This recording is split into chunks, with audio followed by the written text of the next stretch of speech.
back up at the kicker, and it was Taylor Walker that was able to do that. Now, he is at his best within range. Yeah, well done. Still the pass. And last week to get them the win, Walker, 1-2.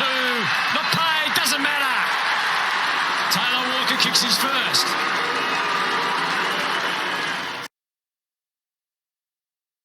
I go to bed pretty early on New Year's Eve. Don't celebrate like the rest of the population, and I'm on my own a little bit there, but was probably in bed by 10 o'clock. So just had a good night with the family, pretty quiet night at home. Think we watched a movie or something like that, and welcome in the new year. I woke up the next morning, I don't know, to go for a run or something and try and stay fit, Hazy, to about, I don't know, 7 or 8 missed calls on my phone from numbers that I didn't recognise, but they weren't private numbers. Keyword, numbers. They were mobile phone numbers, and I don't often listen to my voicemail, but there was a couple of voicemails left on my phone on New Year's Eve.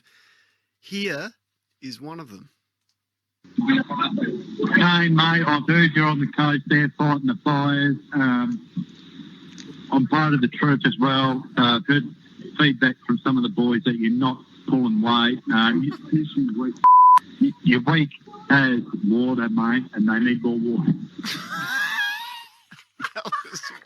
That was.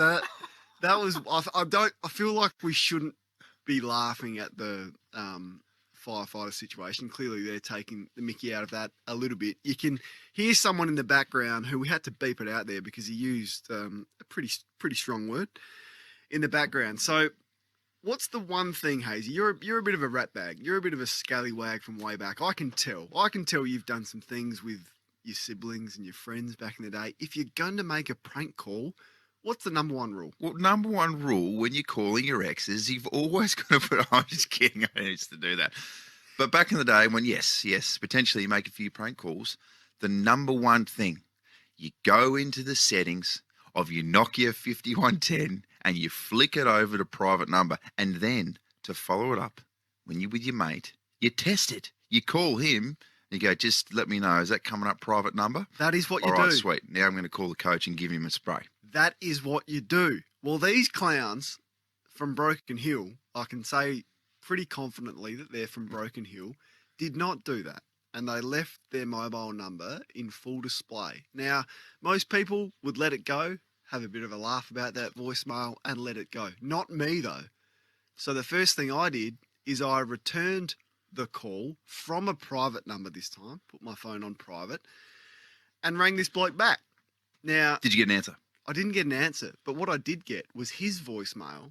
With all his So, details. remember, at this time, I've got no idea who these people are. I've got no idea who. It could have been anyone that could have. There's a lot of people that dislike me, could have left the voicemail. I've got no idea who they are.